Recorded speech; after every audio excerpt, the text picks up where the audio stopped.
Alors, on va parler d'intégrale et de calcul d'air. Ça, c'est la dernière section sur les révisions de calcul intégral de la terminale. C'est une section qui est importante, puisqu'elle nous donne une vision géométrique de ce que c'est qu'une intégrale, et on verra que ça peut contribuer à faciliter, ou en tout cas à nous pousser à prendre certaines décisions par rapport à certains raisonnements. Donc ce théorème, il dit quoi? Alors on retrouve les hypothèses standards de l'intégration, on a un intervalle de R, une fonction continue. On va supposer dans ce théorème que la fonction f est de signe constant. Je dirai un peu plus tard ce qui se passe quand c'est pas le cas. Donc je prends une fonction de signe constant, et alors je fais les deux cas où, a priori, la fonction est à valeur positive et à valeur négative. Alors lorsque on a une fonction qui est uniformément positive sur l'intervalle AB avec A et B ordonnés dans le sens croissant, on sait que l'intégrale entre A et B de f de t dt est une quantité qui est positive ou nulle. Donc ça, c'est le théorème de positivité de l'intégrale qui l'assure. Eh bien, géométriquement, cette intégrale, elle représente l'aire algébrique entre la droite d'équation x est égal à a, x est égal à b, l'axe des abscisses et le graphe de la fonction. Donc là, il s'agit d'une aire géométrique, puisque l'intégrale y est positive. Si on est dans la situation où la fonction f est uniformément négative sur l'intervalle, eh bien dans ce cas-là, on sait que l'intégrale entre a et b de f de t dt est une quantité qui est négative ou nulle. Alors, évidemment, ça ne peut pas correspondre à une aire géométrique, qui est toujours positive, mais par contre, si vous faites la symétrie de ce graphe par rapport à l'axe des abscisses, en prenant la fonction moins f, là vous allez récupérer une aire qui a cette allure-là. Et comme l'intégrale est linéaire, eh bien on va donc récupérer que l'opposé correspond exactement à la situation dans laquelle on était quand la fonction était positive.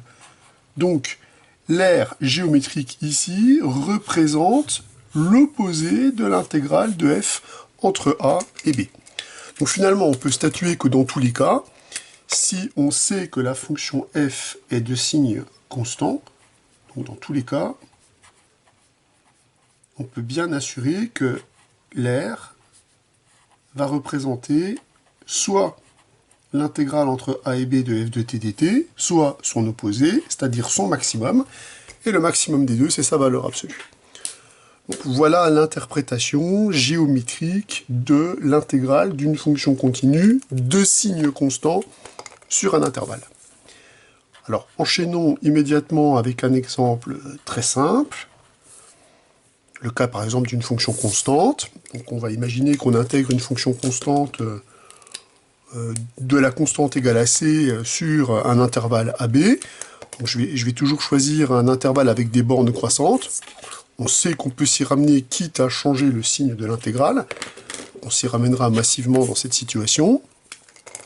Donc je trace le graphe d'une fonction constante. Imaginez que ça, c'est le graphe de y est égal à c. Et cette fonction constante, je vais l'intégrer entre le point A et le point B. Je vais évidemment toujours m'assurer que A est bien inférieur ou égal à B. Donc si on en croit le théorème 12, l'intégrale de C entre A et B représente l'aire,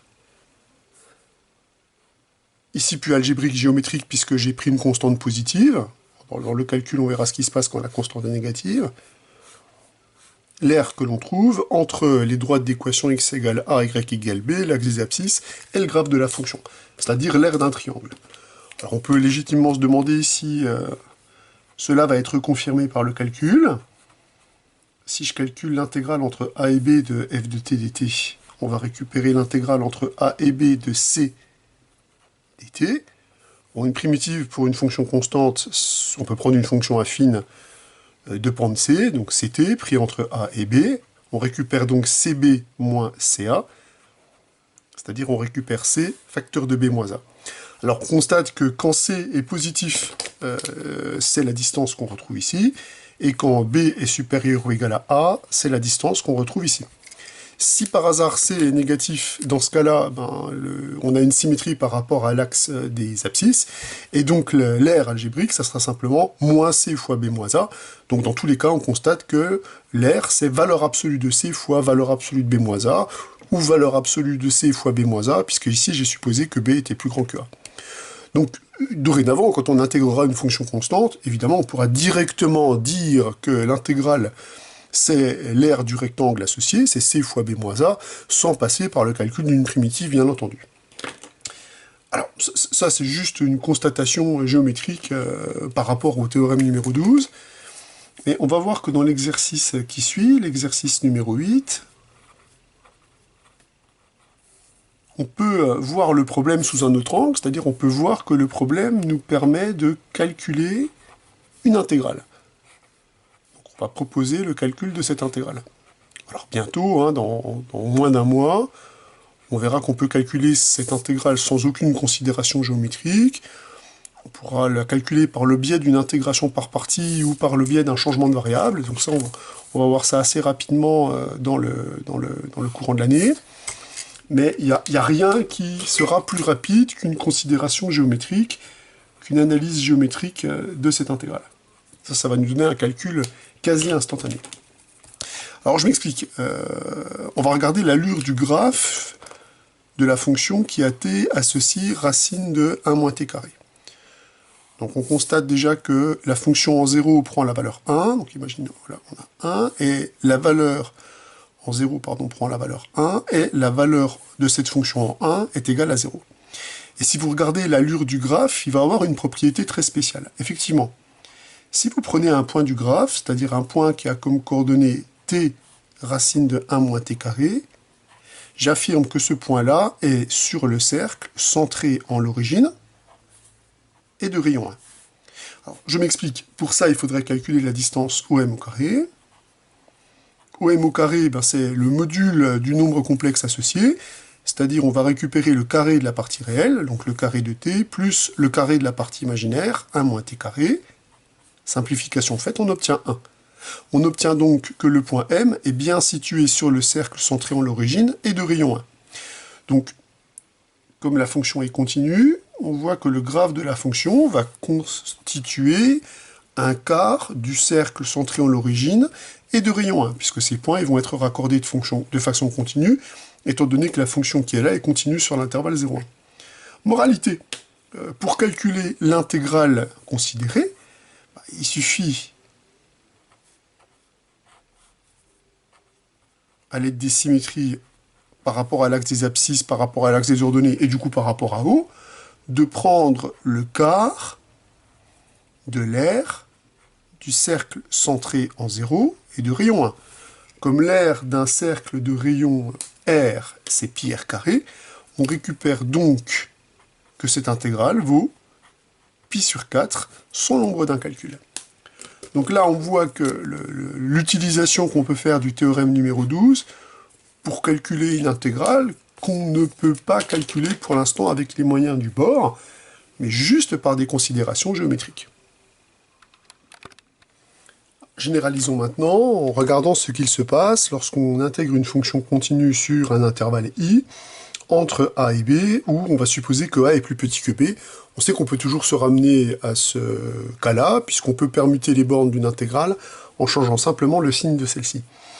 Alors comment je peux donner du corps à l'intégrale, enfin à l'aire, pardon, géométrique cette fois-ci, sous le graphe ou sur le graphe de la fonction f, c'est-à-dire est-ce que ceci peut être représenté par une intégrale.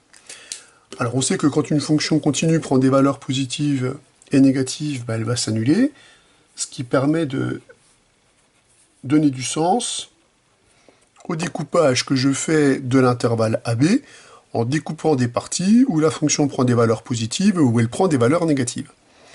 Donc pour récupérer l'aire A que je viens d'achurer, alors attention, l'aire géométrique, pas simplement l'aire algébrique, l'aire géométrique, qu'est-ce qu'il me reste à faire? Ici, on va simplement utiliser la propriété précédente en disant que l'aire géométrique qui est située dans cette partie du plan-là, comme la fonction y est positive et que les bornes sont dans le sens croissant, ici c'est l'intégrale entre A et C de f de t dt. Si, par contre, on est entre C et D sont dans le sens croissant, la fonction f étant négative, l'aire considérée, ça va être l'intégrale entre C et D de f de t dt. ou plus l'intégrale entre d et c de f de t dt, puisqu'on sait qu'en changeant le sens de parcours, on change le signe de l'intégrale. Là, on est à nouveau sur une partie où la fonction, elle prend des valeurs positives, donc on va récupérer plus l'intégrale entre d et e de f de t dt. Et là, on est sur une partie où la fonction est négative, donc on va récupérer moins l'intégrale entre e et b de f de t dt.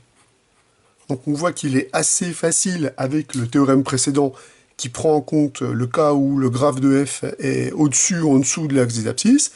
On peut se ramener au cas où la fonction f est de signe constant, simplement en découpant l'intervalle d'intégration en morceaux, des morceaux où la fonction f y est de signe constant.